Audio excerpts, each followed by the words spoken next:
Good evening, everyone, and welcome to round two of the BSR MX5 Monday Cup from Watkins Glen. My name's Ryan Walker, and alongside me is Tyler Vickery with Marco Babanera on the cameras. Round two of the season, as just mentioned, is here at Watkins Glen. And yeah, Tyler, it looks like we should be in for some close racing this evening with this configuration. Absolutely, as we don't have to worry about the bus stop, which will be a great area for drafting. It's gonna be some fun racing right now. Keeping an eye on the qualifying times. It's not that much difference between some of the top AM drivers right now. I'm kind of excited for this racing. Yeah, absolutely. We're just in the middle of qualifying at the moment. Just looking at the top 10 at the moment in qualifying as it stands. Your current pole position, or current pole position holder, I should say, is Emilio Largo with Jacob Abel in second place. Jordan Giddens in third place, but he's a pro driver, so yeah, it doesn't really matter. Fourth place is John Roberts. Fifth place is Craig Jones. Sixth place is Mick Barry. Good to see Mick doing well in qualifying at the moment. Taylor Lane's another pro driver in seventh, so it doesn't matter. Dan Blake in eighth position, Carl Hardy in ninth, and rounding out the top 10 is my fellow Scotsman, Scott Malcolm. Yeah, I want to add on to that. I have a feeling that the only reason some of those pro drivers are up there in the top splits, like especially how Jordan and Taylor Lane, both of them are for NLR. They're probably right now working in a draft to help out one of their other teammates if they have another AM teammate, or helping out, like an example, John Roberts or Billy Lagos trying to get a quick lap time in. Yeah, absolutely. I think we see Scott Malcolm just having a bit of an issue there in the exit of the last corner. I wonder if Scott's drunk already, knowing him as a Scotsman. But anyway, moving on. How do you think it'll be tonight, Tyler? Do you think it'll be really close? I mean, just on board with David Ayres at the moment, and just headed up this section of the track. I think we could be in for some really close racing with the slipstream effect. What do you think? Oh, I think it'll be close. Like this one section right now, as we're gonna go past through the bus stop, not taking the bus stop is what David Ayres is doing. This turn coming up for the carousel, I think is going to be where the key factor is. Is with the carousel, you've just got to time that just right and be able, if you can hit the line just like what David Ayres did there, get a best run possible, and you might have an opportunity of making some great passes there. If not, it could end disaster for many drivers, and I would not be surprised if we see that throughout the race. Yeah, I think I'm not sure. I think there's a few places you can make a move around here, but I guess it's just about getting the run. What parts of the track do you think you could try and get by people without using the slipstream? Is there anywhere that you think you could dive up the inside and pull it off, or is it a bit of you've got to be close? Is it you've got to be close to someone to make a move? What do you think? And also, do you have any experience of racing around here? Yeah, I've run in a few different cars on the servers here for Watkins Glen. It's one of my favorite tracks. This corner right here, where we're looking at watching David Ayres, this is where going to be one of the make or break zones, in my opinion, with not any of the slipstream. As you got to hit, if you can hit these turns perfectly, especially the last turn here, if you can time it just right, get as much momentum, you can be able to pull a little bit more exit speed and get that run to the start finish line, which is where I think that'll be a make or break for who wins the race, because it's going to be at least a 3-car fight for the win for each race, in my opinion. And Yeah. then one of the other sections is, I think, as well, is going to be the carousel as well. That'll be another big area, as well as the exit of the boot section. I think those are going to be some main key areas where there's going to be a lot of overtaking, in my opinion. Yeah, absolutely. I think qualifying is just coming to a close. Just heading into the closing stages. There's still some people on qualifying laps. Is just waiting for them to finish, and then as soon as qualifying finishes, we will take you. Excuse me, just about coughed on air. We'll take you through the grid as when qualifying finishes. And also as well, just while we're at it, just checking to see what other series we've got planned, or other series that we've got running this week. I think later tonight, the Ritmotech Sports Car Series is the last round of that series is taking place at Road Atlanta, I believe. Is that correct, Tyler? I believe so. I can double check. I gotta double check the schedule real quick, but I believe it is Road Atlanta. It's gonna be the last race of the season for the Ritmotech, as this will be their championship race. As I know right now, some of the points are close to being summed up, and everyone else is going to be having their championship set. But it's going to be a great race, though. Absolutely. Yeah, the Ritmotech Sports Car Series, I would definitely recommend checking out if for anyone that's wishing to sign up and join, or join the league. The racing's been really good this season from my experience, and yeah, absolutely the league atmosphere is just absolutely probably the best that I've been in. Yeah, check it out and sign up for next season, and yeah, also I think this week we've got the iRacing Le Mans series on Wednesday. Yeah, Wednesday evening, and also, I believe I've got the Radical Winter Series on the BSR Radical Series on Thursday evening. So yeah, plenty to watch on Apex Racing TV. Yeah, I think qualifying is just came to a close. Yeah, I'm looking at the moment as it stands, the current pole position holder is Emilio Largo, and yeah, just in a few moments, I think some people are out on track or just finished their laps, and yeah, I think from what I can see, most people, the only person I can see on track that's on a lap is Nick McCarron, who is currently no, he's a pro driver, so it doesn't really matter. Yeah, try to think. Yeah, I think also we'll be racing tomorrow evening as well, Tyler, in the Tuesday league. Yeah, I have to say I'm kind of looking forward to that, but also dreading it at the same time because yeah, I think there'll be a few wreck fests on the straights. Yeah, it'll be interesting, especially compared to last week, where you people that are watching the Monday series, you guys ought to watch the Tuesday series. Tuesday was a little chaotic, but with almost having over 50 drivers in the field, but it was still some great racing overall. Yeah, absolutely. Yeah, last week we were at Brands Hatch, and yeah, the racing and the as a yeah the racing at Brands Hatch last week was absolutely fantastic. Yeah, the grid's just on the screen right now. Pole position is Emilio Largo. Second place is Jacob Ebel. Third place is Jordan Giddens. Yeah, again, he's a pro driver. Fourth place is John Roberts. Fifth place is Craig Jones. Sixth position, Mick Barry. Good to see Mick having a good qualifying session. Taylor Lane lines up in seventh place. He's a pro driver. Dan Blake in eighth, Carl Hardy in ninth, and rounding out the top 10 is Scott Malcolm. Yep. Alex Rivette, Rivette. I want to say that. I hope I'm saying that right. He's going to be in 11th. John Tusting is going to be in 12th. David Ayers is in 13th with Renault Clothing. 14th is going to be Joe McDonald. 15th, Colin Rees. 16th is going to be Anthony Ainsworth. Steve Hefford, another pro driver, going to be starting 17th. Nick McCarron, 18th. Cesar Rizzo is going to be in 19th, and Pete Newman's going to round out the top 20.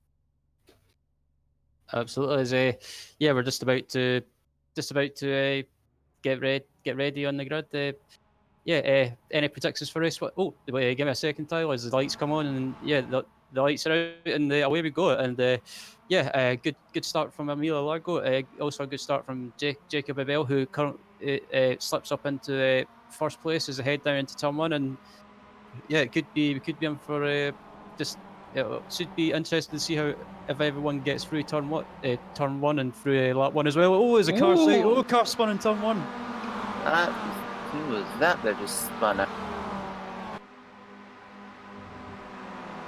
I believe that was Colin Rees just losing it. I'm not 100% sure. I couldn't see the number in time.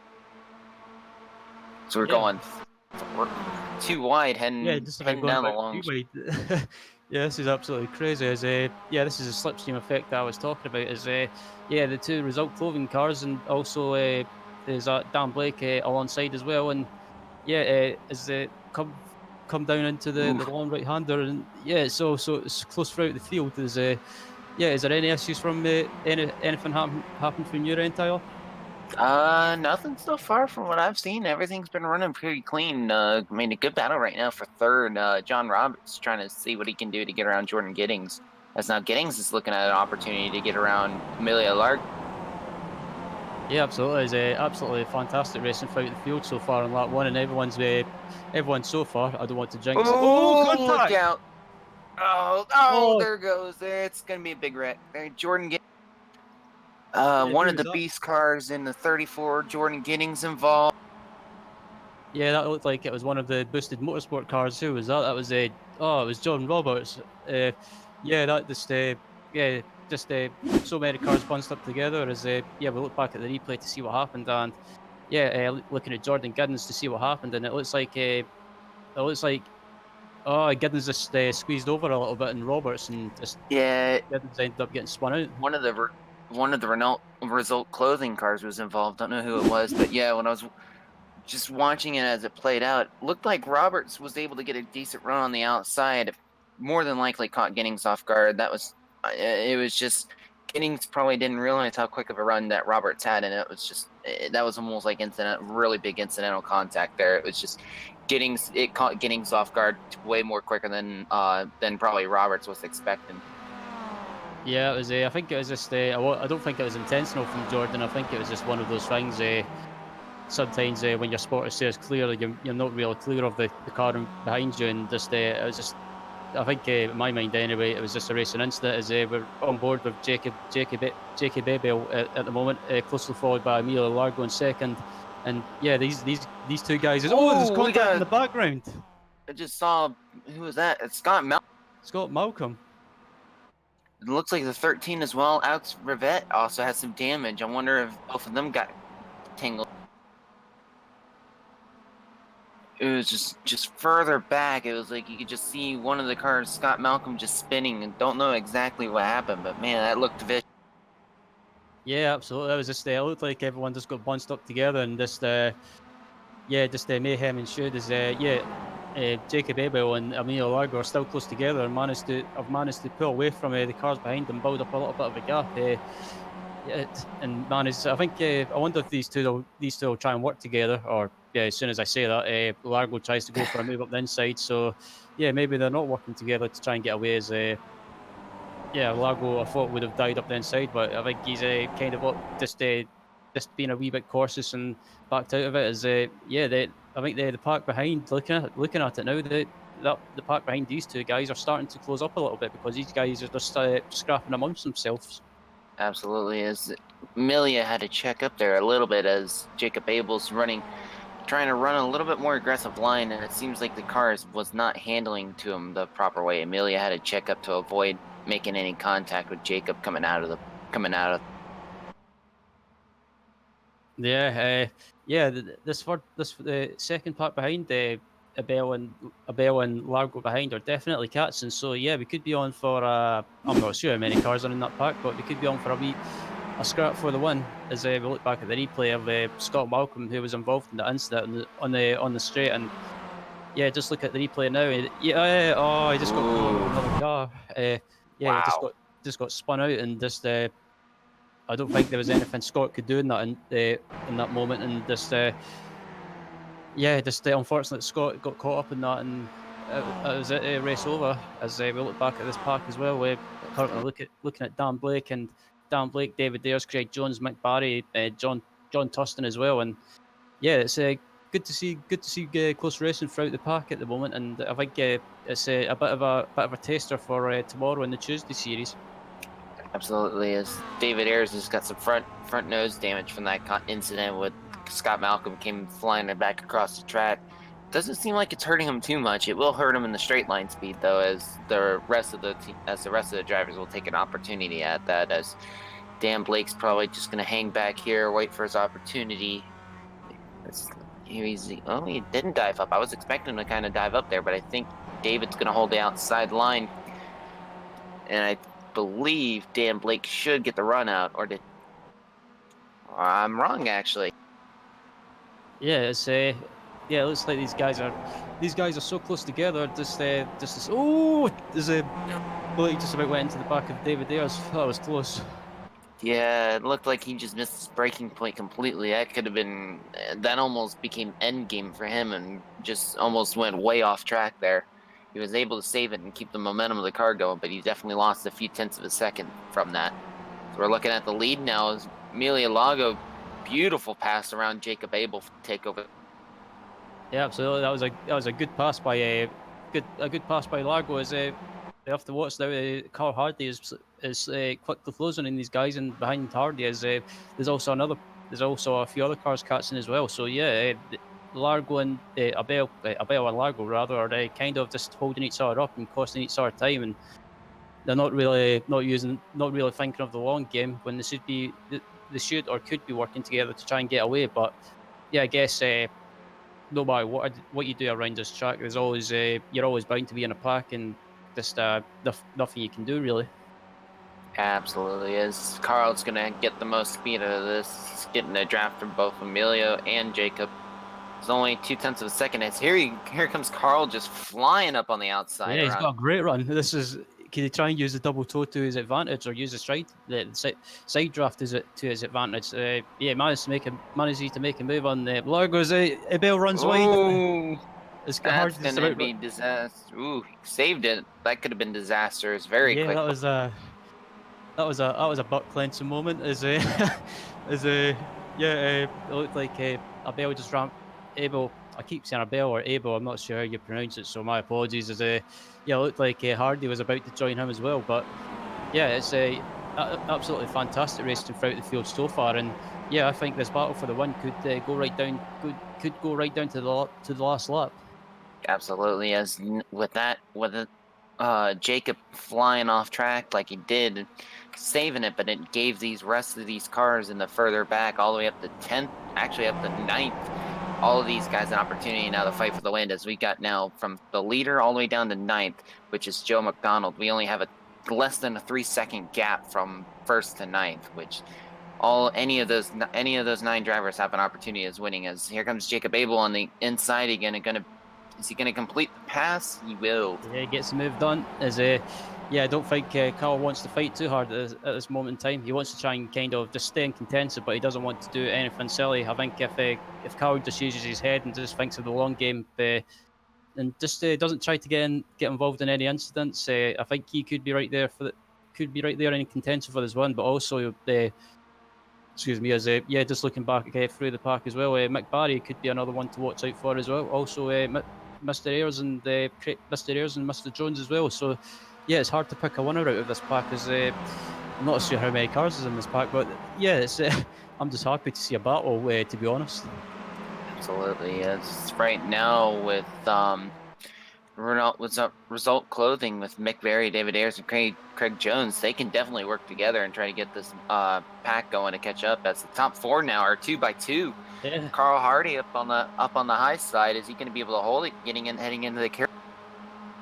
Yeah, it's oh, I thought there was going to be contact between the two Result Clothing teammates up at the front. As yeah, it's not I thought it was a Result Clothing car. My bad. Yeah, yeah, just Abel's car looked similar to a Result Clothing car, so I got confused for a minute. But yeah, it's as Abel runs wide a little bit, and that allows Dan Blake to try and sneak up the inside. But yeah, I'm not sure not sure who to predict to win race one. It's just everywhere you look, there's always a battle going on at the moment, and this pack, just looking back through the field, this pack up at the front here has managed to pull away and just leave the rest of the field to scrap amongst themselves. Absolutely. As we're going 2x2 again, heading down into the bottom half of the boot. Carl Hardy's hanging on to the lead. Looks like Jacob Abel's going to have an opportunity now to get back on the inside. It's Contact between Abel and late Hardy. break. It's getting really intense now for top 5. Yeah, absolutely. As yeah, this scrap as yeah, Mick Barry is right behind Dan. Mick Barry is right behind Dan Blake, and what do you do if what would you do, Tyler, if you're in this pack? Would you want to try and gain some positions or gain as many positions as possible and try and be in the best place possible heading into the last lap, or would you just uh, be careful and time the moves early? Well, right now Dan Blake's kind of doing what I would be doing is pushing a little aggressive, but at the same giving that little gap to where you can take an opportunity, like in this section, for the take have the slipstream come into effect, which is working out greatly. But is he gonna if he can get to the outside, which I think he might have an opportunity? Nope, he won't have the run as one of the other result clothing's gonna catch him off guard. But if you can get a decent enough run where you can catch a slipstream, you might have an opportunity Oh, to make free some wide. Sorry, places. Tyler. Free wide is yeah the head down to this long right hander, and yeah, I think some of these guys are maybe these guys are thinking to hell with it now. Time to go for it and try and go for the win. Is yeah, some of these guys are going absolutely too wide, 3 wide, 4 wide even. Yeah, I think when I was just watching from what Dan Blake's doing, I think he was, oh boy, and Jacob almost took out McBurry there first. But yeah, looking back to what Dan Blake was doing, that was the same exact kind of move, trying to be cautious as Jacob's giving Mick the little shove again. Yeah, I was Lucky just he didn't take himself out in the process. yeah, I was just there was a bit of nudging or bumping there, and nothing major. Is yeah, these guys are starting to just really just go all out for the win, and I think they know it now that time's running out, and they want to be in the best position possible headed into the last lap for that long run through the S's and onto the straight. And yeah, I think as we just come round yeah, I think as we just come round the final few corners, I believe we've got about two 2 or 3 laps left. So yeah, it's kind of I don't know what I would do in this situation. I would like to try and gain a couple of positions and try and be close, be in the bit, try and be close or be in the best position possible, and try and challenge for the win. As yeah, Mick Barry's currently leading this race, and yeah, if I was Mick, I would maybe not defending this lap, but maybe as Mick runs wide, that was so close. Look Oh, out! result car sideways in the They background. great save though by Craig Jones in the Yeah, that was a 22. brilliant save. That was a fair play. He must have been watching the video. Oh, McBarry chops the nose off of Jacob Abel, and yeah, we're about to go 3 wide. We might even go 4 wide, possibly. It'll Oh, well. One of the result clubs is being cautious, but I was waiting for it to go 4 wide up. Here we go. yeah, Three here by we three. go. He's good. He's good to back out. Oh, a bit of Oh, contact. As yeah, Carl, Carl Hardy almost took himself out there bumping into Jacob Abel and then almost got taken out by Dan Blake at the same time.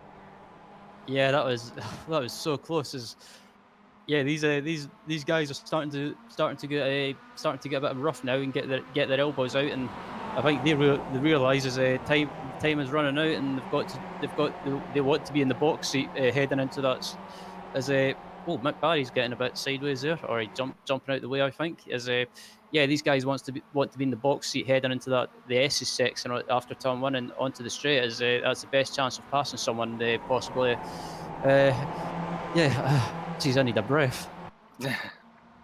Absolutely. Here goes Abel and David Ayers now going 2 wide. Abel with the line, but he's getting in that corner a little aggressively. Woo! As David Ayers Oh, gets a little sideways, went a little tail happy there. yeah. Now David Ayres is in second place, and as Jacob Abel gets a bit sideways, and yeah, it's so. I think as we cross. I think is this the last Should lap? I be, believe.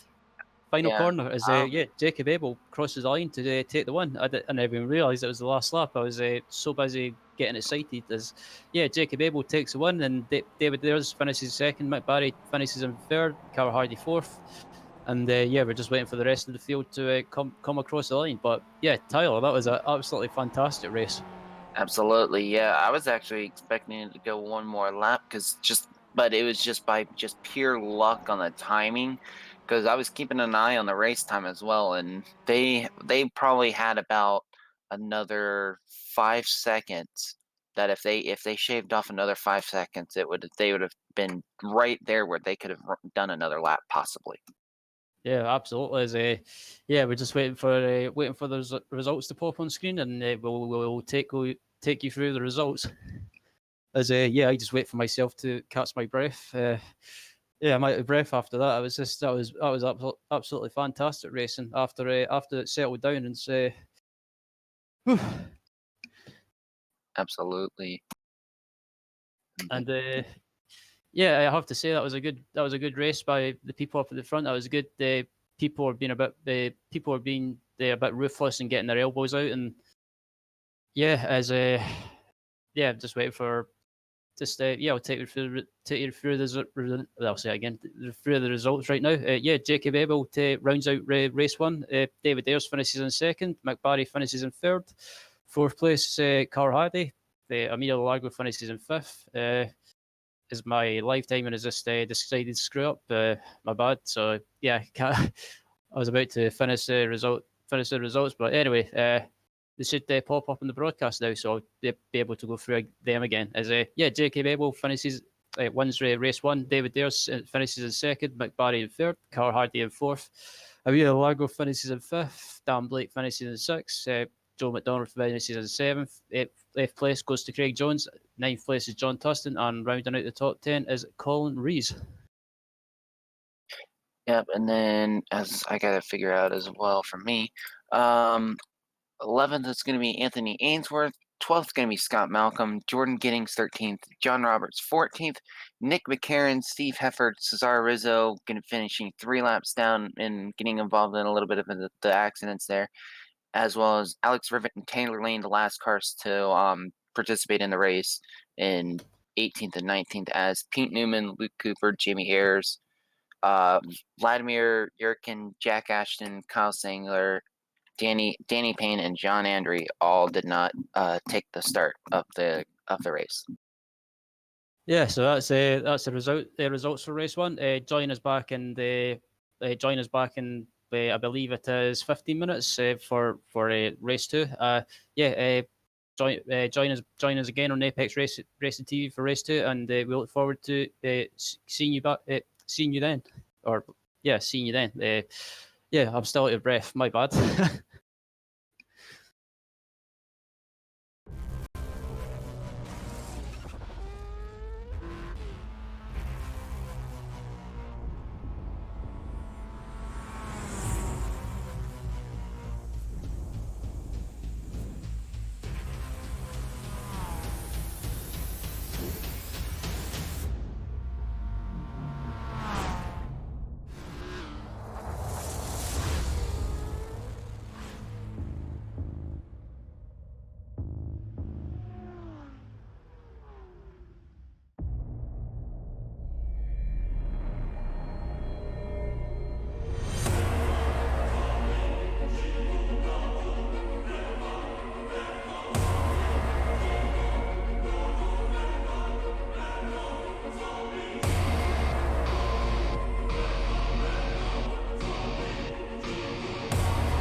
Before you can get on track, you'll need to calibrate your wheel and pedal set.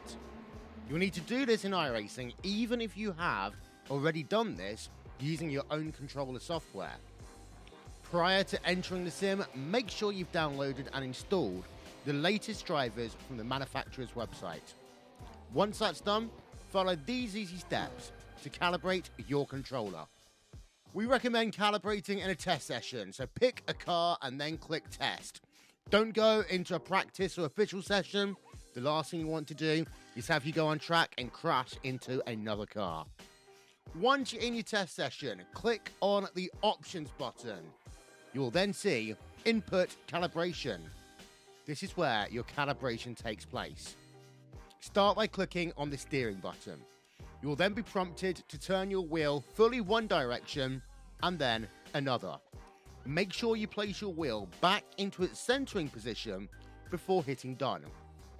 Now, you'll be asked to turn your wheel 90 degrees to the left. Make sure it's at 90 and hold it there while hitting done. For pedals, click on the pedals button. Here you'll be asked to press the throttle all the way down and then release it. You'll do the same for the brake and clutch pedal if you have one. For the gearbox, you'll first be asked to set buttons for sequential shifting.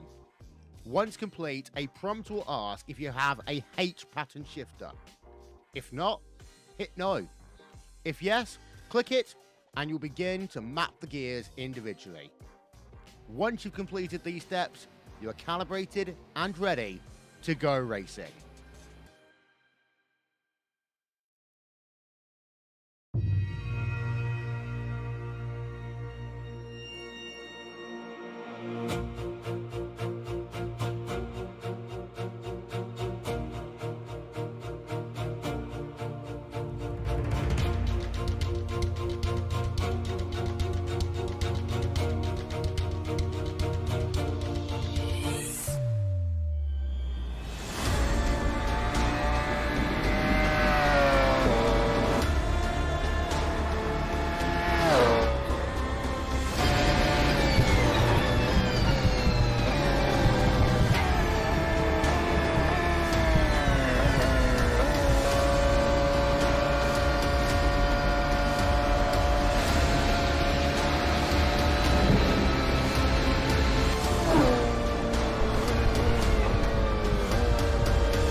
To the front bumper, and he hits him again now. Rayon Fowler into the outside wall. He's going to pass nearly 3 cars down that front straightaway, and he's going to get them all done with. What amazing. Lee to the inside goes Logan Cloudman is going to touch in. Pit press sideways. What a save. Look to the outside as Trunkgate goes off. De Jong into second place. I'm going for the switchback. Oh, pinpoint driving. It's howling down to the inside. Trying this contact though.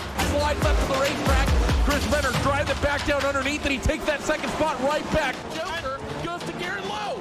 Garrett Lowe should take victory with all that contact. He's going to try and make the move around the outside the parabolica. That's not going to work, but he's going to try and get the cut back here. Get the run out the parabolica. That's beautifully done there. Michael Schubert, there's a little bit of door banging as well.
Team racing allows multiple iRacing members to team up and race together, just like in real-world endurance series.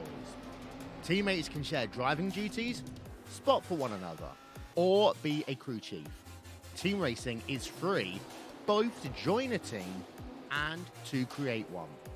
Each teammate races on his or her own computer from wherever they want to. Your teammates can be anywhere in the world, and changing drivers mid-race is as easy as a click of a button. iRacing features team endurance events ranging from just a couple of hours to 24 hours in length.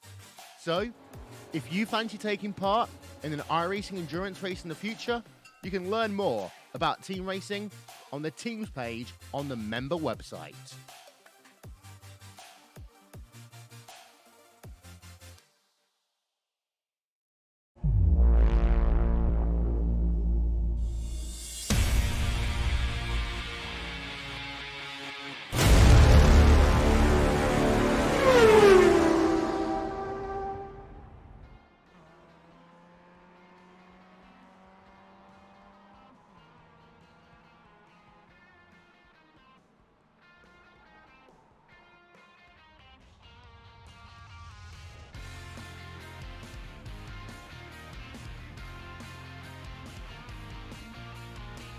Hello everyone and welcome back to Apex Racing TV. My name is Ryan Walker and alongside me is Tyler Vickery with Marco Babanero on the cameras. You join us again for race 2. We're just in the middle of qualifying as currently in pole position for race 2 is John Roberts. Carl Hardy's in 2nd, Dan Blake's in 3rd, David Dares is in 4th, Mick Barry's in 5th, Scott Malcolm's currently in 6th, Joe McDonald's in 7th, John Tustin's in 8th, Craig Jones is in 9th, and rounding out the top 10 is Emilio Largo.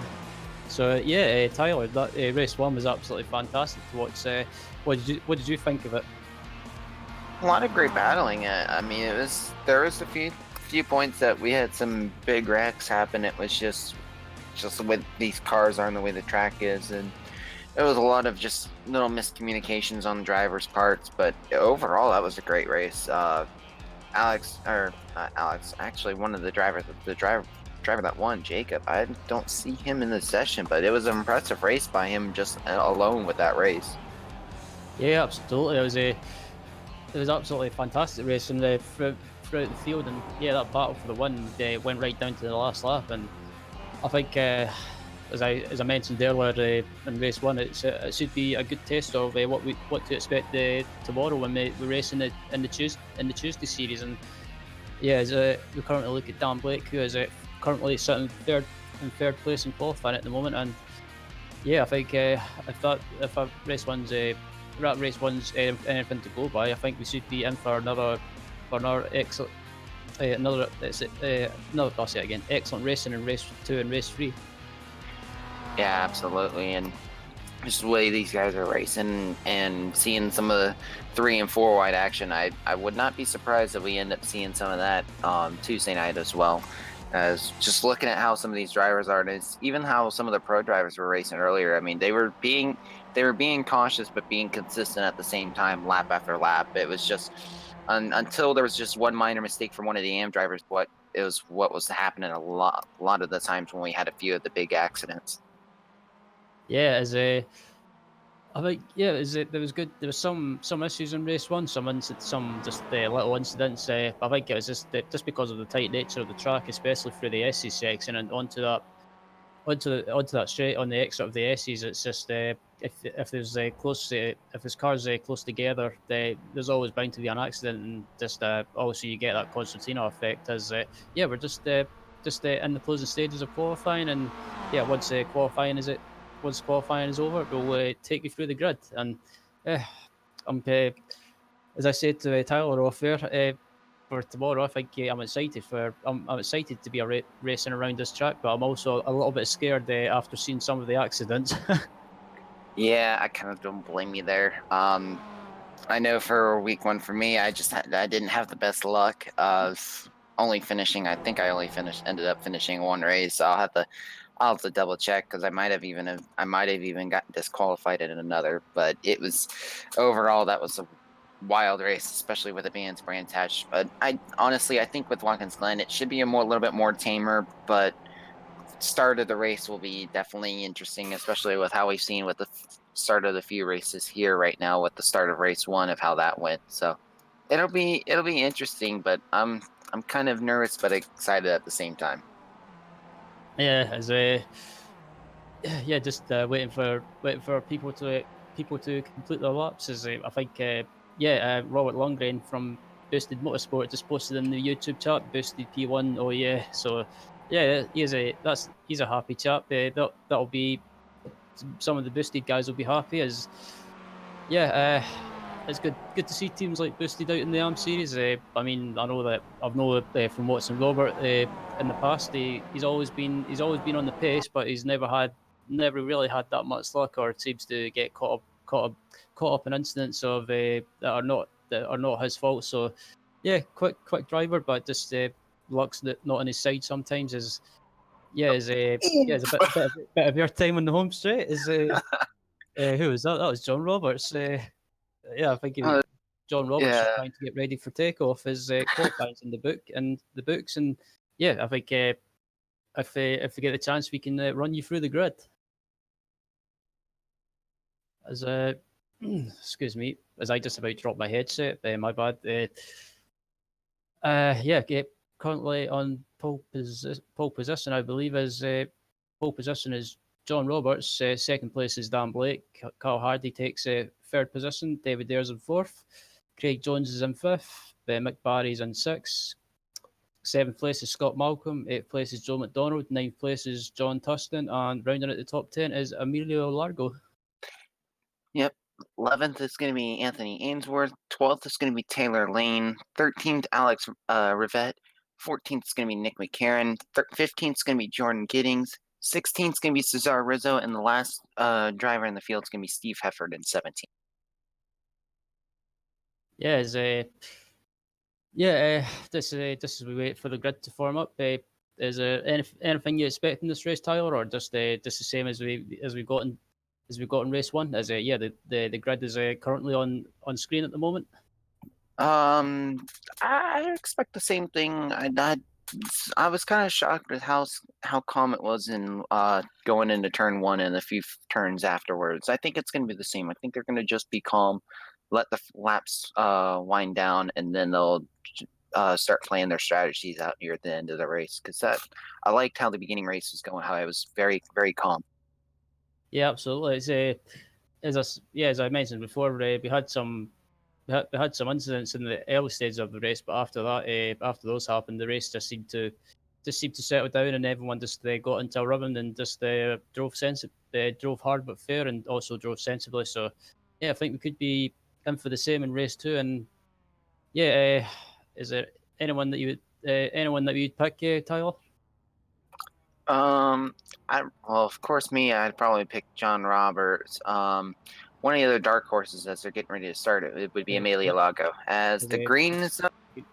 Green's got or the lights have went out, and good start by John Roberts as they head down to turn 1, but he's closely followed by Dan Blake on the outside in second place as they head into turn 1, and Roberts and Blake managed to make it through. While the rest of the cars make it through, and it looks just watching throughout the field, it looks like everyone's made it through turn 1 nice and clean. Well, he is. Looks like we got from 3rd all the way down to 6th. We got the four team result clothing. Looks like they're gonna start working their way back up to the front. Probably start making a line and just using themselves as a big drafting train now. See how that. Yeah, it looks like everyone's in the slipstream so far, and Mick Barry's ducking and diving in the background as he's on the back of his teammate. Oh, I thought there was a bit of contact between the two result clothing teammates as David Ayres runs wide, and that's allowed his teammate Carl Hardy up into 3rd place, and back up at the front. It's currently John Roberts leading with Dan Blake closely following in 2nd. Oh, I heard some contact. And that's Joe McDonald. Joe McDonald dropping down the list, and what happened there? There's one thing I miss about Joe McDonald. He doesn't have that McDonald's livery anymore. As Yeah. as we look back up at the front, as John Roberts is leading.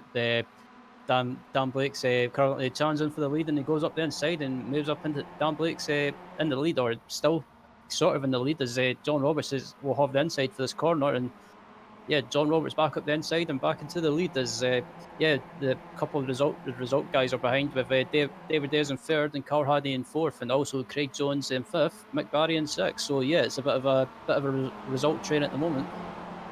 Absolutely. Yeah, it looks like Dan Blake and John Roberts are just giving each other room. If the other person's got the line and can be able to get the run, they'll let them by. And right now, Dan Blake's got the lead. John Roberts in second, coming down to start finish. It just those corners that right in general. If you can keep that just consistent and just flip back and forth, you should be able to gain a little bit of time off the other. Yeah, absolutely. Oh, we got contact with two Result Clothing teammates. Yeah, I was about to say contact between the road. Jesus, Mick Barry. Oh, careful with the rejoin. There's contact between some of the Result Clothing teammates. And, that's not how you do it, boys. It's safe to say, definitely no team orders there. Yeah, it's a bit. Oh, it's Mick Barry went into the back of his teammate, and then whoever was in front of the front of Mick, or a couple of cars in front of Mick, just decided to plough into the back of the other teammate as well. And it's I think they've been watching Red Bull Racing too much. Oh man. Well, what makes it worse? What makes it worse though is that Red Bull only has two teammates. Result Clothing had four, and three of them took each other out. Yeah, I think they were watching. I think they've been too busy watching a video of Max Verstappen and Daniel Ricciardo at the Azerbaijan Grand Prix earlier this season. So, anyway, moving on. As we look back up at the front, and Scott Malcolm is currently in fourth place, but under pressure from Jordan Giddens. I would expect these guys to start trying to do some kind of like little draft train and flip back and forth between positions, trying to give each other the best run possible to catch up to Dan Blake, Roberts, and Abe Bears after that Result Clothing teammate incident that happened, because that gave the top three a 2-second gap advantage over the rest of this pack. Yeah, it's these guys battling away. It's allowed the top three up. Is it the Result Clothing car in the wall? That's the Mick Barry again. Yeah, Mick Barry's just struggling with the car now. Yeah, it's not been the best of starts to race two for Mick Barry. He's clobbered his teammate in turn one. Clobbered his teammate in not turn one. Clobbered his teammate in the long right hander, which has caused his teammate that he clobbered to clobber another teammate. So, as Mick Barry dives into the pits, I think that'll be probably for a toe repair. As Jordan Giddens is right behind Scott Malcolm into turn one. Absolutely is. Jordan almost made the suspension yell at him for a second as he took a little bit more of the rumble strips going into turn one there. If you take that inside corner too rough, you're gonna really mess up the suspension. I learned that the hard way in an official series. Yeah, I've learned that as well.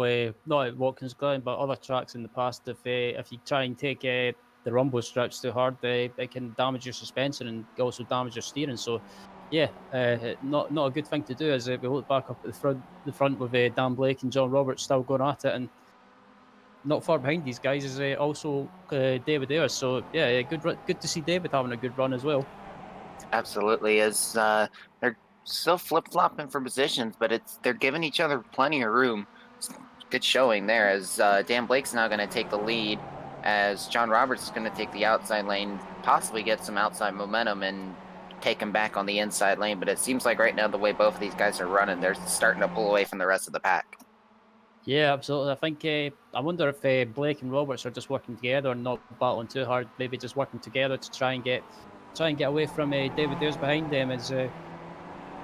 They've got a bit of a gap to David Ayres, but not much of a gap. David Ayres has got a bit of a gap behind him to Jordan Giddens. So it's not spread out, but it's not bunched up at the same time, and it's kind of just settling down now. Yeah, absolutely. I think after when they were heading into that second turn in the boot, the second turn that was in the boot, when I saw John get on the brakes a little earlier to give Blake room, I think they're both working together, trying to get as much of a gap as they can off the rest of the field. Yeah, I think Blake and Roberts working together. It's a good thing. It's a good thing in a way. Just to try and pull away from the cars behind us. Kind of not battle too early, and just try and get away from the pack behind. And it seems to be working so far.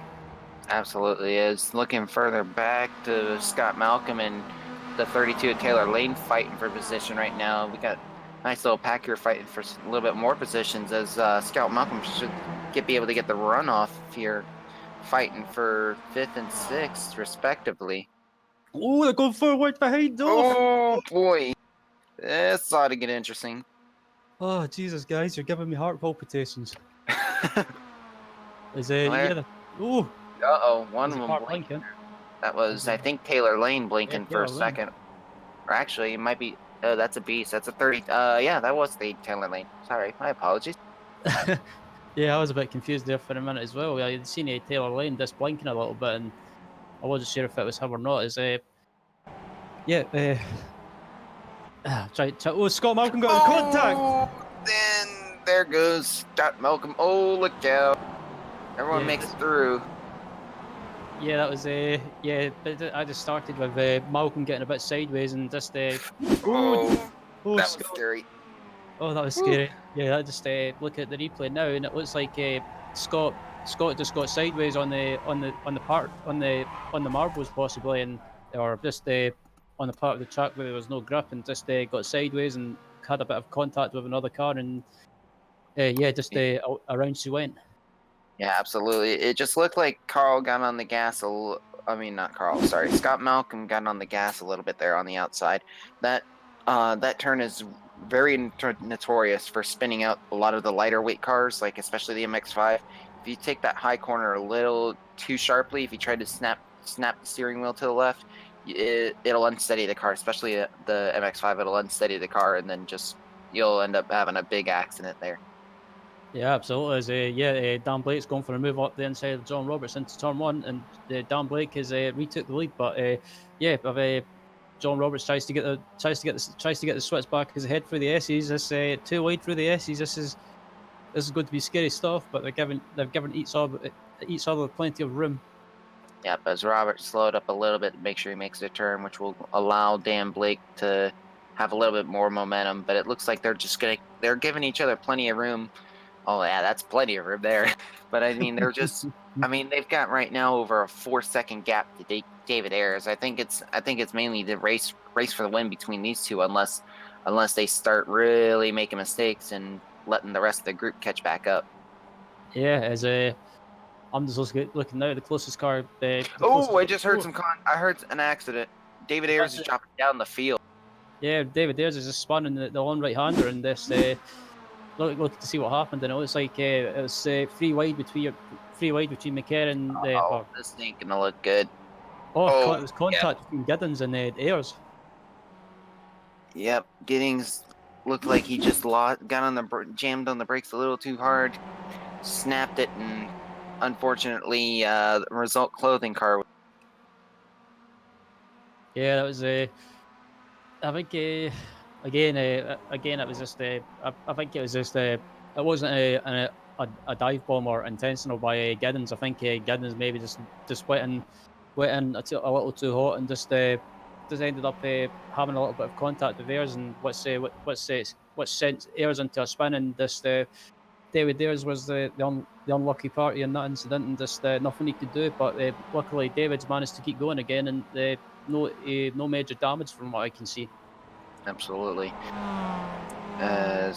Looks like Dan Blake started to pull out a little bit of a gap here on John Roberts. I don't know if John Roberts made a mistake or something and had to check up, but he's pulled a second gap right now, but it's going to slowly start turning away again as John's in the draft of Dan Blake. As we're just looking at a replay as well of Roberts and Dan Blake, and it looks like Roberts was trying to make the move up the inside.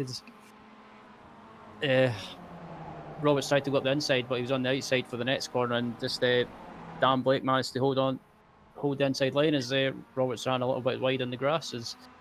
I think the next the next car behind these two guys is Nick McCarron, and they've got a bit of a gap to Nick at the moment. They've got about 3.9 or basically 4 seconds to Nick McCarron, so they've got a bit of a safe gap behind them. Absolutely, yeah. We're still looking at the replay to figure out where that gap changed as quickly as it did, and that's kind of interesting how seeing a big drop in time. And so far, just from the section we saw shortly after the accident with David Ayers, it's just we're not. I'm just watching John. It's kind of interesting. I don't know where that big mistake was that he lost the half a second to Dan Blake there for a split second. Yeah, I was just thinking as well. He might have missed a shift possibly, and maybe just lost a few times. I know sometimes in the MX5, if sometimes when you try and change gear, when shifting up, it can go into neutral sometimes, so it costs you a few times. So yeah, it might be that, but I'm not sure. He might have just made a mistake. Absolutely. Well, since we're back live, it's that gap's gotten back down to 0.4 of a second as Roberts is closing in on Dan Blake again. So there's still enough time left where we'll still get about another 2 or 3 laps, I believe. Yeah, Oh, it is white flag. Okay. According to our cameraman, it's final lap. The final lap as we cross the line we're across the line to start the final lap, I should say. I think this battle for the win is on between Blake and Roberts now. Roberts, I think, judging from my experience of racing him, he's one of those people that if he senses a move, he'll go for it, and he doesn't hold back, and he's going for the move now. Yep. And this time you definitely will see a lot of squeezing. I would not be surprised if these guys are like inches apart or not.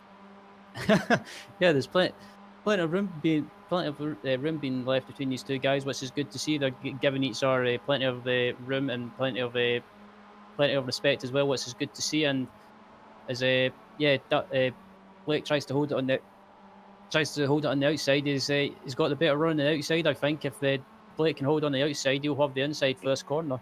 Yeah, and Roberts getting on the brakes a little early to give him some room. He should have the run coming back out of the corner, possibly. He's jumping out. Yep, jumping out to the left side. He should be able to cut back. Roberts is trying to sneak up the inside there, or show his nose and just show that Blake is there. I think this corner we're coming up to is going to be the last chance for Roberts to try and make a move. As Blake is covering the inside nicely, but I think Robert will try and take it on the outside, or maybe try go to the outside and try and do a cutback or switchback rather. John Roberts is hoping for Blake to make a mistake. He'll be back on the outside. They'll actually be together. He should have an opportunity. Oh, got another accident further back. Cesar Rizzo is involved. As he's dropping down the order very quickly, but we're going to keep focusing on this leader as we come to 2 corners left. Roberts giving the little shove. Oh, man. Oh, man. Roberts is going to get the win, but I don't think that's the way Robert comes across the line to take the win. Emilio Lago finishes second, and Nick McCarron finishes in third, and Taylor Lane finishes fourth. And I don't think that's the way John Roberts wanted to take the win. I think it was just they were just close together. Something was going to happen. Absolutely. I think when Roberts bumped Dan to give Dan the little shove there, I think Dan overreacted a little bit and slammed on the brakes. But apparently, I think there was another car involved, because I just heard a second crash shortly after, as Dan Blake was sitting in the middle of the track when that incident occurred. Oh! Just watching the replay of Rizzo, and this looks like he got sideways on the exit of the corner and just lost it into the wall. As we look at the replay of Dan Blake and John Roberts, and just look at the replay now, and I think that was that wasn't intentional by John. I think, as I said, it's just they were so. Oh, Jesus! That's where it happens. Yep. Unfortunately for Carl Hardy, that was. Yeah. Saw that coming. Yeah, I don't think that's the way John wanted to take the one, but once the results pop up on screen, as we'll look at the replay of Blake and John again, and yeah, I think as you say, Tyler, just Dan Blake reacted, just overreacted a little bit, and just nothing he could do. He was just a passenger from then on, and just into the wall he went. And I think for me, looking back at it, it was just a racing incident. Yeah, it was because the first nudge that John Roberts gave it unsettled Dan a little bit, where Dan could probably feel it in the wheel. Probably overreacted a little, trying to make sure the car didn't snap on him, and then the second when he went to tap on the brakes to correct it, with John already being right behind him, it kind of just there was nothing John could do on trying to check up or anything, which caused the inevitable wreck for if I can remember for our second place winners for Dan Blake. Yeah. As the results are on your screen right now. As John Roberts rounds out the win and takes the win in race 2. I should say. Emilio Largo finishes in second. Third place is Nick McCarron. Fourth place Taylor Lane. Fifth place is John Tustin. Sixth place is Dan Blake. Seventh place is Scott Malcolm. David Ayres. Eighth place is David Ayres. Ninth place is Cesare Rizzo, and rounding out the top 10 is Anthony Ainsworth. Yep, and then 11th place, one lap down, would be Craig Jones. Carl Hardy getting caught up in that incident earlier, finishing 12th. Jordan Giddings with just a mistake on his own part, finishing in 13th. Michael Berry just having the worst luck right now, finishing 14th. Steve Hefford, Joe McDonald, and Alex Rivet finish out 15th, 16th, and 17th, respectively. Absolutely. That race two was fantastic to watch, and a good battle for the win, going right down to the last corner, even though it ended in unfortunate circumstances. But join us again in 15 minutes for race 3, and next year to come back to Apex TV, and look forward to seeing you then. We'll see you in a bit.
Before you can get on track, you'll need to calibrate your wheel and pedal set. You'll need to do this in iRacing even if you have already done this using your own controller software. Prior to entering the sim, make sure you've downloaded and installed the latest drivers from the manufacturer's website. Once that's done, follow these easy steps to calibrate your controller. We recommend calibrating in a test session, so pick a car and then click test. Don't go into a practice or official session. The last thing you want to do is have you go on track and crash into another car. Once you're in your test session, click on the options button. You will then see input calibration. This is where your calibration takes place. Start by clicking on the steering button. You will then be prompted to turn your wheel fully one direction and then another. Make sure you place your wheel back into its centering position before hitting done. Now, you'll be asked to turn your wheel 90 degrees to the left. Make sure it's at 90 and hold it there while hitting done. For pedals, click on the pedals button. Here you'll be asked to press the throttle all the way down and then release it. You'll do the same for the brake and clutch pedal if you have one. For the gearbox, you'll first be asked to set buttons for sequential shifting. Once complete, a prompt will ask if you have a H pattern shifter. If not, hit no. If yes, click it and you'll begin to map the gears individually. Once you've completed these steps, you are calibrated and ready to go racing.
To the front bumper, and he hits him again now. Rayon Fowler into the outside wall. He's going to pass nearly 3 cars down that front straightaway, and he's going to get them all done with. What amazing. Lee to the inside goes Logan Cloudman is going to touch in. Pit press sideways. What a save. Look to the outside as Trunkgate goes off. De Jong into second place. Going for the switchback. Oh, pinpoint driving. It's Howley down to the inside. Trying this contact though. Slide left of the racetrack. Chris Venner drives it back down underneath, and he takes that second spot right back. Joker goes to Garrett Lowe. Garrett Lowe should take victory with all that contact. He's going to try and make the move around the outside the parabolica. That's not going to work, but he's going to try and get the cut back here. Get the run out the parabolica. That's beautifully done there. Michael Schubert, there's a little bit of door banging as well.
Team racing allows multiple iRacing members to team up and race together, just like in real-world endurance series.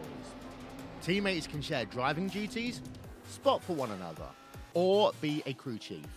Team racing is free both to join a team and to create one. Each teammate races on his or her own computer from wherever they want to. Your teammates can be anywhere in the world, and changing drivers mid-race is as easy as a click of a button. iRacing features team endurance events ranging from just a couple of hours to 24 hours in length. So, if you fancy taking part in an iRacing endurance race in the future,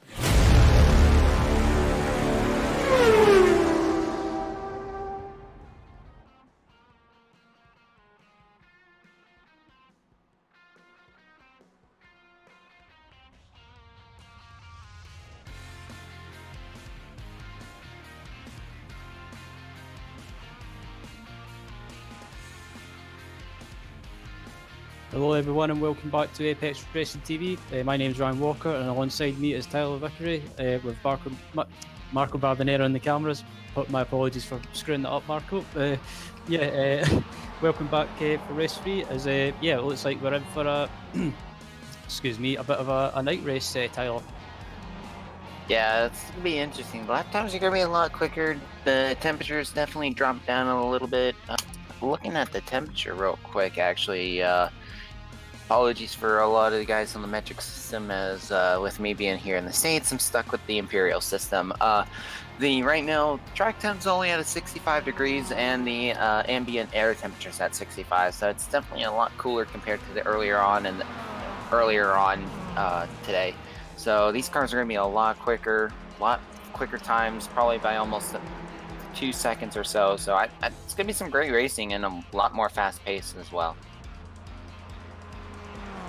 Yeah, absolutely. Marco just posted in the chat. Luckily, I was drinking my coffee. We're just watching the closing stages of qualifying. Currently in pole position for race 3 is race 3 is Mick Barry. Second place is Dan Blake. Third place is Taylor Lane. Emilio Largo in fourth. Craig Jones in fifth. Sixth place is Scott Malcolm. Seventh place is John Roberts. David Ayres is in eighth. Jordan Giddens is in ninth. And rounding out the top 10 is Carl Hardy. Yeah, absolutely. McDonald is Joe McDonald 11th. Tussings 12th. Anthony Ainsworth 13th currently. Nick McCarron hasn't put in a time yet. But honestly, right now with 14 cars in the field, it's still going to be some great racing in general. Yeah, absolutely.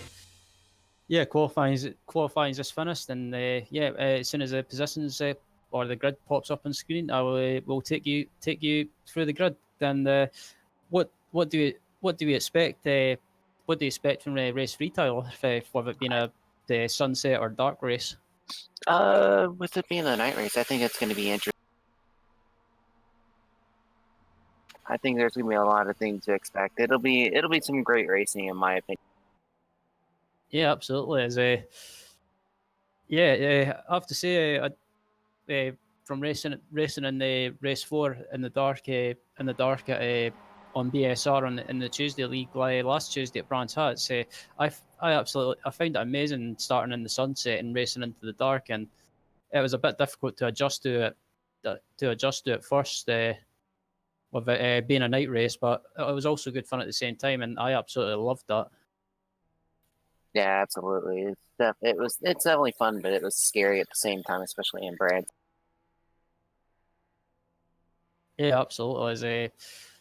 I'm just looking at the clouds as well, and I like the way that the clouds move as well, and it just adds that real sum effect, and also I think it could make the race 3 interesting, and I think it'll spice up the racing and make it a lot closer, and maybe for some of these guys have maybe not really raced in the dark before, and it'll be interesting to see how they get on with it. Yeah, absolutely. Especially with it being in the dark, I think it's going to be a first for a lot of the drivers, especially racing at Watkins Glen. They're probably used to racing either like early in the morning or late afternoon, but never at the time like this. Indeed, I think I think the grid should be I'll say it again, popping up on your screen right now at any moment, or in a few seconds time. As the session has just switched to the race. So yeah, we'll go through the grid. Mick Barry takes pole position. Good to see Mick up there doing well in qualifying for race 3. Jordan Gizzes takes second. Dan Blake takes third. Alongside him is Taylor Lane. Behind Taylor Lane is Emilio Largo. Alongside him is Craig Jones. Scott Malcolm in 7th. John Roberts from Boosted Motorsport in 8th. David Dares in 9th. And rounding out the top 10 is Carl Hardy. Yep, Joe McDonald in 11th, John Tusting in 2nd, 13th Anthony Ainsworth, and 14th Nick Is just waiting for for the lights to come on. Is I just screwed up there.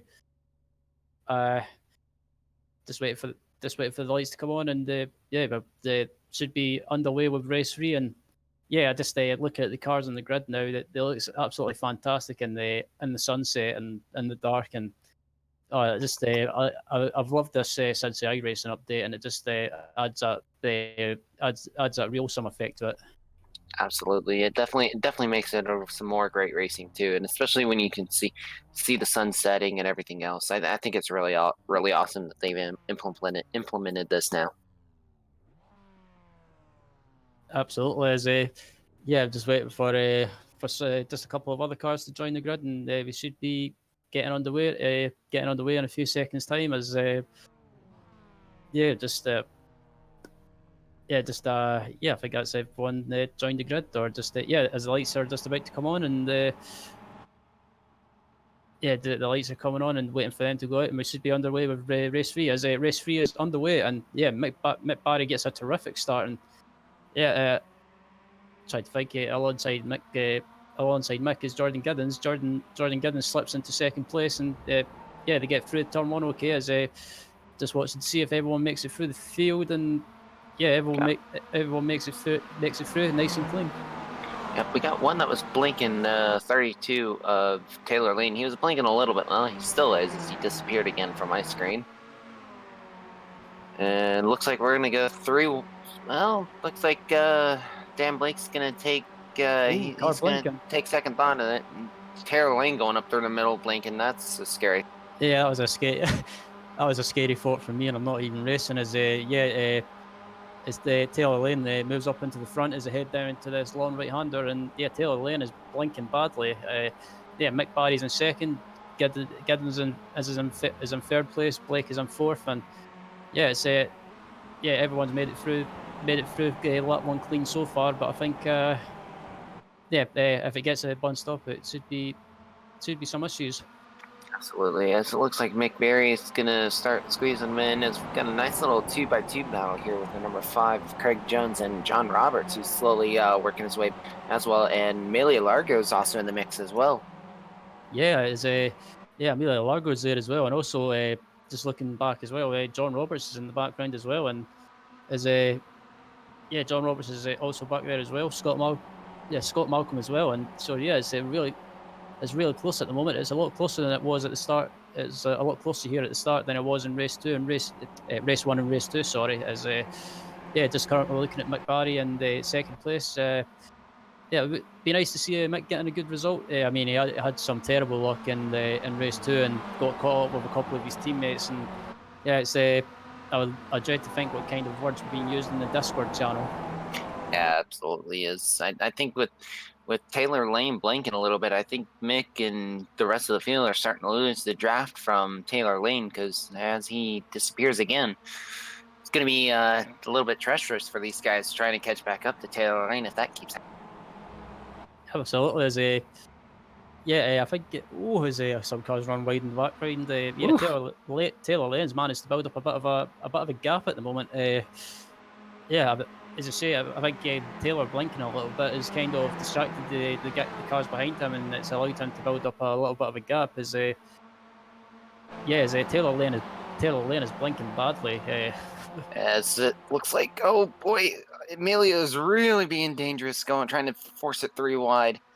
That was Yeah, right on the edge. yeah. I think it's a bit. I think it's a bit too early for Emilio to start being aggressive. He just needs to settle down a little bit and just think of the long game. As yeah, Dan Blake runs wide a little bit.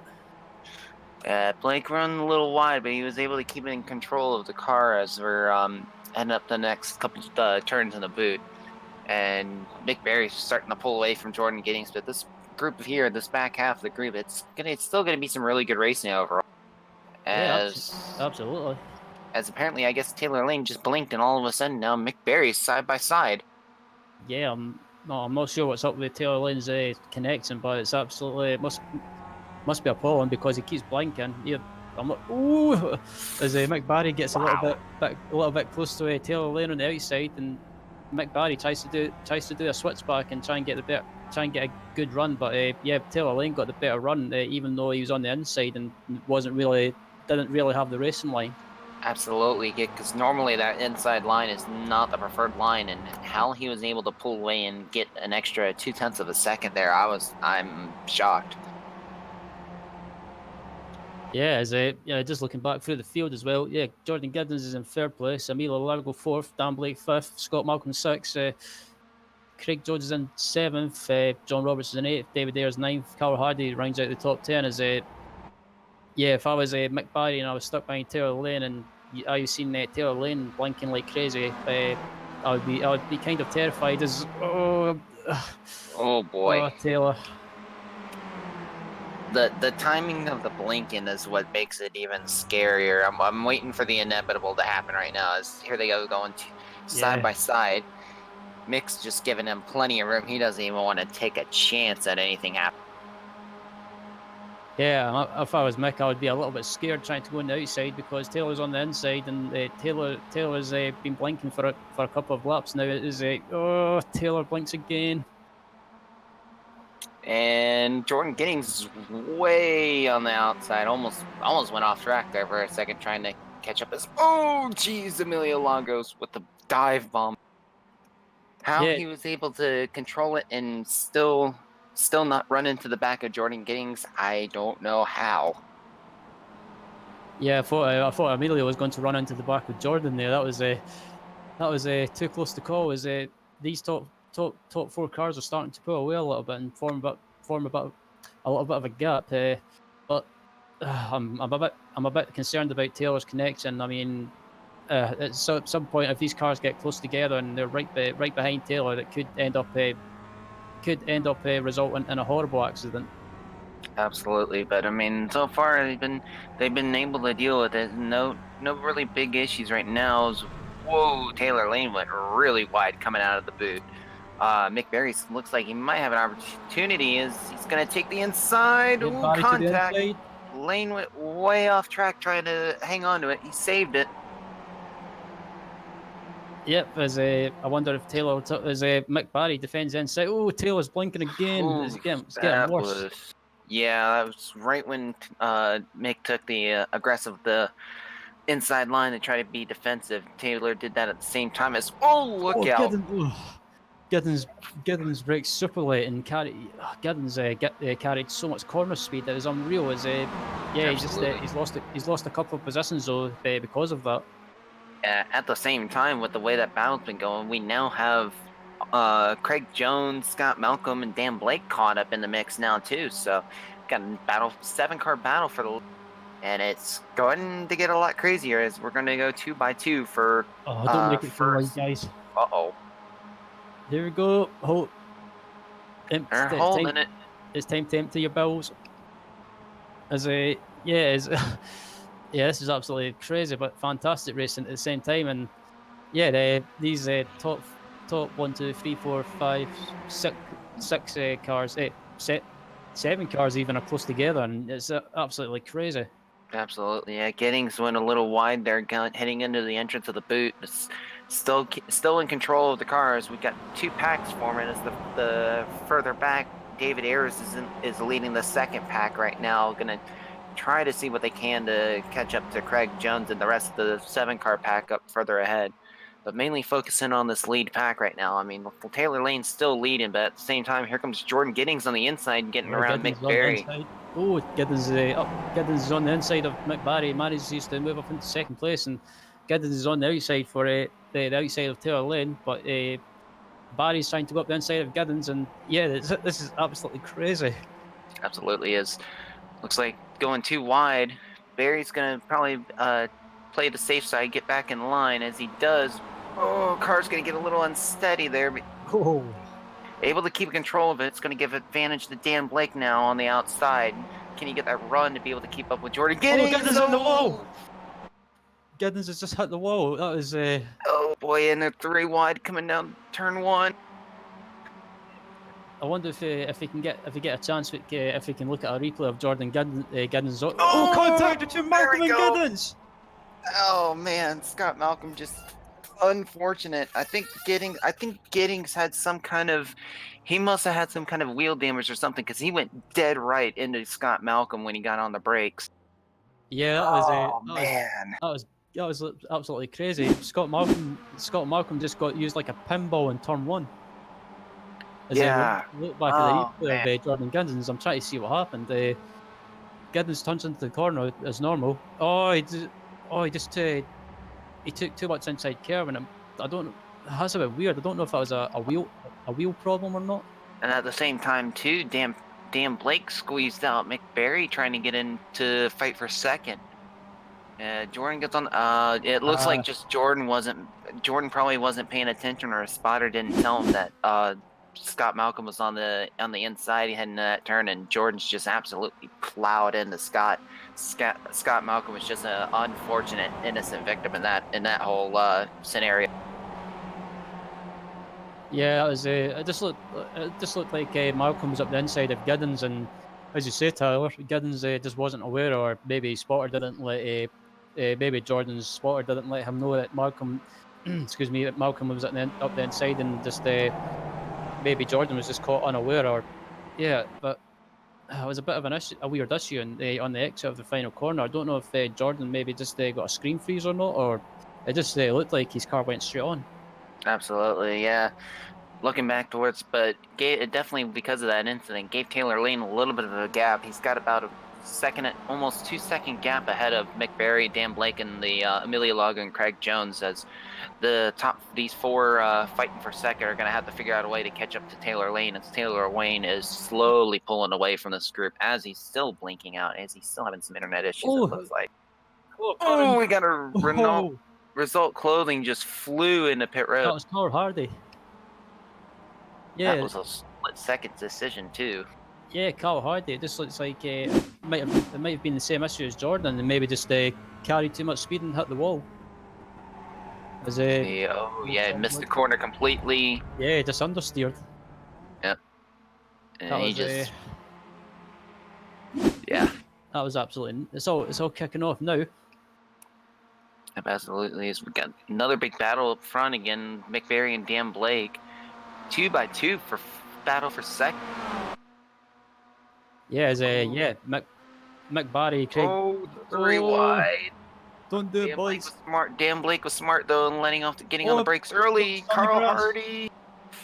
Oh, Jesus! wow, that was. Okay, I thought that was the close. result moment guys were going to get caught up, so that was At least it wouldn't. Well, it would have been another race too. Oh boy, Uh-huh. that was.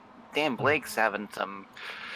I think Dan Blake's having too many scary moments right now, especially being around these 2 result guys. Yay! Oh, mamma mia! Man, all of this fighting's giving Taylor Lane just as big advantages. Oh boy, we're going 3 wide again. Oh, Oh no! 1, 2, 3. Woo! Oh, jeez. Oh my god. This is getting too scary for me now, as sun's definitely setting and it's really getting pitch black out. But oh my goodness. I'm sorry to our cameraman Marco Babanero. I would just get my coat. As Yeah. anyway, back to the action. We look back up at the front at this battle between Dan Blake, McBarry, and Emilio Largo, and yeah, this is absolutely fantastic racing. But what these guys have allowed something to happen is they've allowed Taylor Lane to allowed Taylor Lane to scupper off into the distance and build up a bit of a gap, and leave these guys to battle for second. Absolutely, yeah. It's Lane having almost a 5-second gap over Dan Blake. Blake's all by himself, but now with Mick Barry, Emilio Lago, and Craig Jones now finally working together, hopefully. They'll try to see if they can catch back up, as got a nice little onboard of the back end of Mick Barry, and Emilio's just hanging right back there trying to get as much slipstream as he can. Yeah, absolutely. Excuse me, as they're just about to go, or they're trying to go free wide into this long right-hander. I dread to think what McBarry was thinking at the time when his teammate was getting sideways on the inside and just about had contact with him. I think there might have been a few words used in their Discord channel. Yeah. Oh, John Roberts went off track a little bit. He was able to keep it in control, but man, that could have been disastrous for him. Yeah, that was close to disaster. But yeah, these guys battling away is allowing Dan Blake to pull away as well. So yeah, I think as Largo goes up the inside of Craig Jones into his right-hander, and manages to take fourth position, and the next target for Largo is McBarry.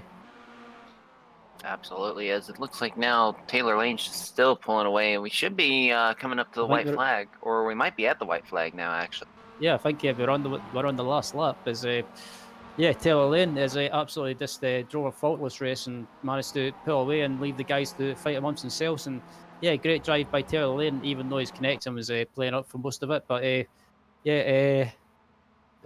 believe we've just crossed the line for one more lap. So he timed it just perfectly to where he can be able to stay ahead. Yep. Taylor just needs to bring it home now. And Mick with the dive. Car spun in the background. That's David Ayres. That was David Ayres. Oh, that was hard. Yeah, that was David Ayres that spun in the background, and McBarry and Largo are going too wide through the S's section, but Craig Jones is behind them, and he can use that double toe to his advantage. Where did Jones go? There's Jones. I thought his connection went. They're trying to go free wide into this long right hand. Hold on, boys. Oh, this is gonna get interesting. John Roberts has got a lot of help as well from the. McBarry holds on to second. John Roberts is on the inside of Largo, but Largo will have the inside for this left-hander as Craig Jones has managed to gain a position as well, and Craig Jones up into fourth place. So yeah, he might be able to help his teammate just try and act as his wingman. Absolutely is. Right now they're closing up on the lap car, I believe, of Carl Hardy, which that'll help them out, as Carl Hardy now has a fresh car, using that one fast repair he had just to try to get some extra practice laps in.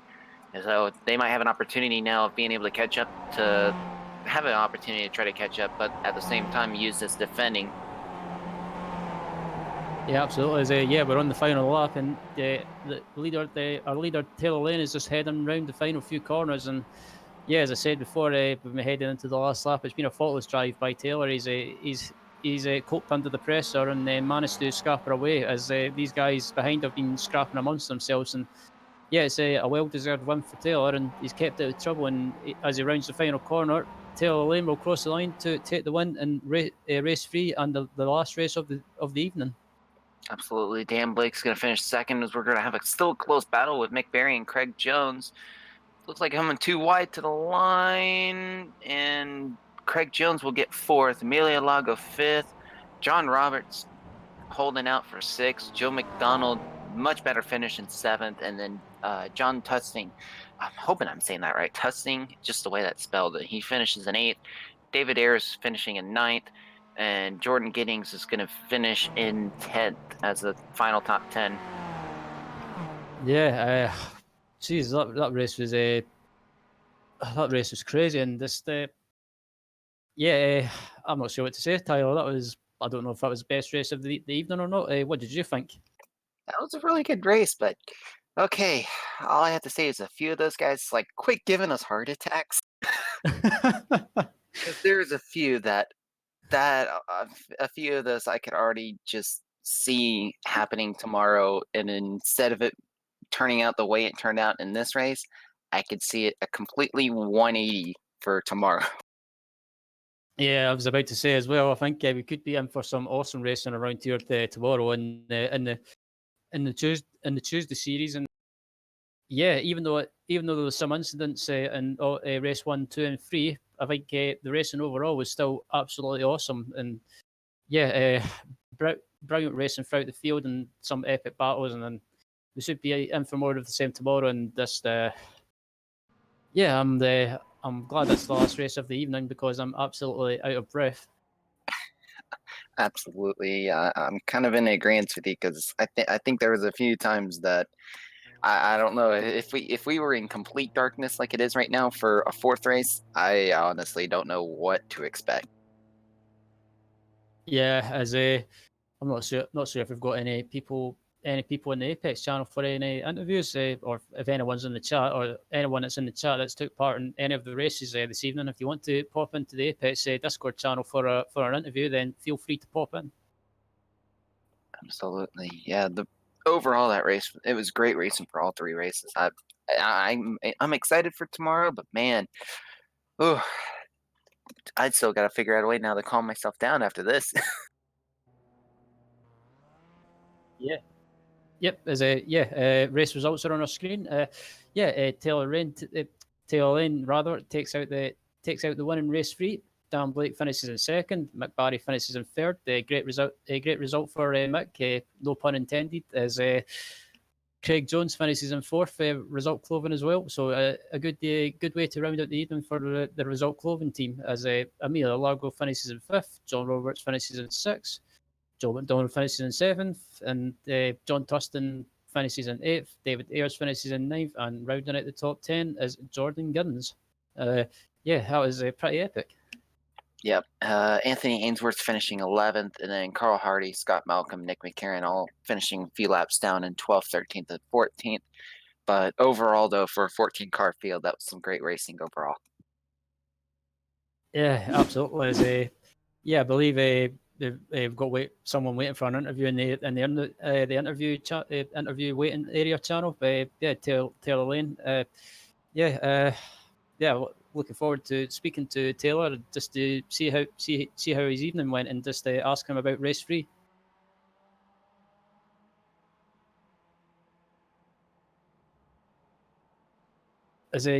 Taylor Lane joins us in the channel now. Taylor, that looked like a pretty fun race 3. That was a great race.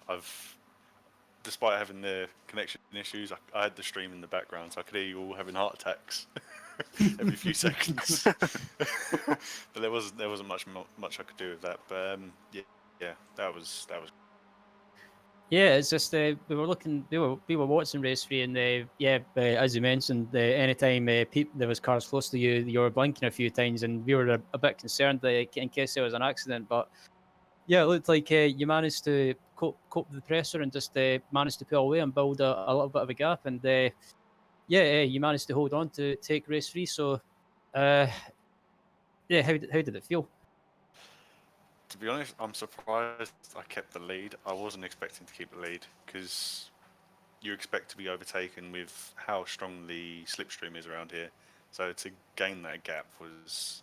I looked at the gap. I was like, "How have I done that?" must have been everyone either losing their mind over me blinking or just battling them to lose the ground. Yeah, as I was thinking, are you planning to do the rest of the season, or just race when you can?